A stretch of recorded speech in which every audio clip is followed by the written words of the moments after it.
What other fears might be lurking below that you've also declared, nope, not doing it, not touching it, not going to tap into it.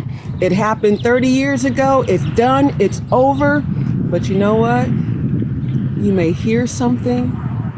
You may see something. You may smell something that instantly takes you back 30 years to where whatever that thing is that you're trying not to deal with was happening. And in an instant, you are right back in it. Those are triggers to trauma. And we all have trauma. We all have some degree of trauma.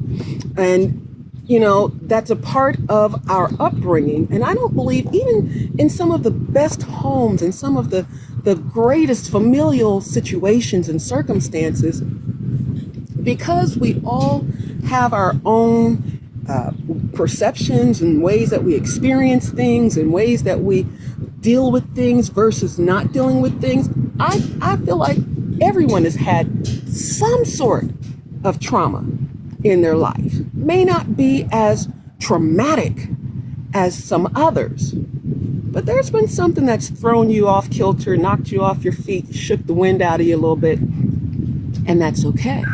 And the beauty about how God created us is that our subconscious mind normally suppresses a lot of that stuff, not necessarily to hide it from us, but to allow us to keep going forward and not get stuck, in a space of pain until such time as we're actually able to safely deal with it. And that's one of the things that we offer here at Rafa Rescue Ranch and Wellness Retreat is the opportunity to tap into some of those troubling things that have held you in bondage. Some things you don't even know. Some of the ways of your behavior and the ways you carry yourself and the ways you think today really are as a result of some things that shook you in your childhood and you never could talk about it. We were brought up in that what goes on in this house stays in this house. You better not tell nobody because I'm going to get you. And to be honest with you, some things actually needed to be told. Some things, if you just told it, it would have rescued you. But on the other hand, some things, if you had told, would have actually caused a greater traumatic response because you weren't received, you weren't believed, you were told you were lying, you got a whooping, you got punished. They wouldn't do that. You're lying. You're just trying to get out of da-da-da-da-da-da. When in truth, they did do that, and you're not lying. You may have lied all from 9 a.m. to 12 a.m. But at 12:01, you got an awakening and it's like, I can't do this any longer. I have to tell the truth. This happened to me and this hurt me.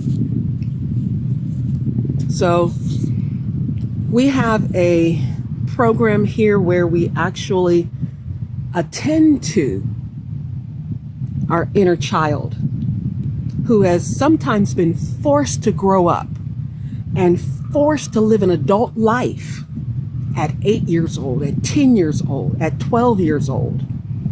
And the majority of your childhood years have been stolen because of the vicissitudes of life in your personal experience. Well, even though you're 56, 55, 60, 70 years old today, there's still a wounded child that needs to know they're loved. There's still a wounded child in there that needs to be affirmed that, sweetie, it wasn't your fault. You're not to blame. There is this small, curled up child that's still crying 40 years later about something that was said to them, something that happened to them, that they never felt like they could trust anyone enough to share it so that they could get free. So you've been in bondage in some respects. You may have, really succeeded in your business and in your career and in education, but there's still that little something in there that has not